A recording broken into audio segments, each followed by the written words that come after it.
Boom. What's up guys, in this video I'm going to be showing you the exact formula for making winning Clash Royale decks in 2026.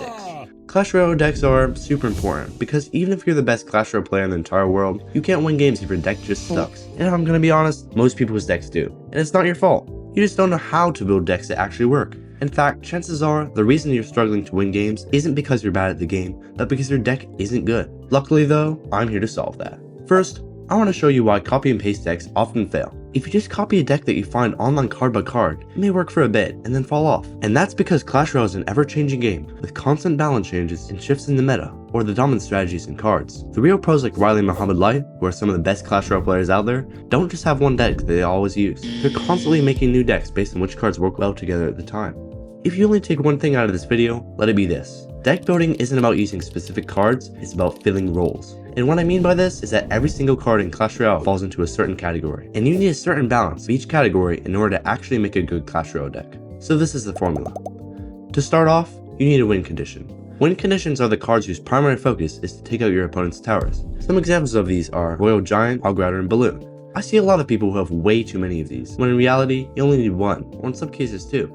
Next, it's always good to have some secondary pressure that can chip away at your opponent's tower's health. These can be cards like Miner and Goblin Barrel. Adding secondary pressure makes it so your primary win condition isn't the only threat. If your opponent happens to have a deck that counters your win conditions really well, it's not the end of the world because you still have the secondary pressure card that could end up winning the game for you. While this card isn't necessary, I highly recommend putting it in there, especially if you're only using one win condition. Alright, now it's time for spells. If a deck doesn't have spells, it's missing out on a lot. Spells are excellent defense and can even chip away at your opponent's tower when things get close. You can use big spells like Rocket and Lightning for stopping huge pushes from your opponent, or you can use smaller spells like Zap and Log. I typically like to use medium spells like Fireball and Arrows, but it's completely up to you. Generally, I say having 2 spells in your deck is good, but you can definitely get away with only 1 if you need to. Next, you need a building or a tank killer. Buildings are great for distractions as well as dealing extra damage to your opponent's cards. Some very commonly used buildings to stop pushes are Cannon, Tesla, Bomb Tower, and Inferno Tower. Tank killers are troops that can deal damage to your opponent's tower if left undefended, but are even more useful for countering your opponent's pushes.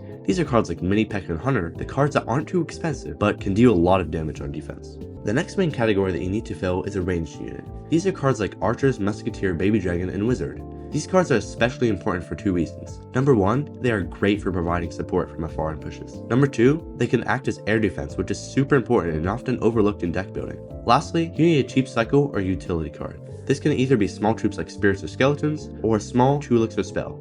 These are called cycle cards because they allow you to access your win conditions and defense faster, as well as bring down the average elixir count of your deck.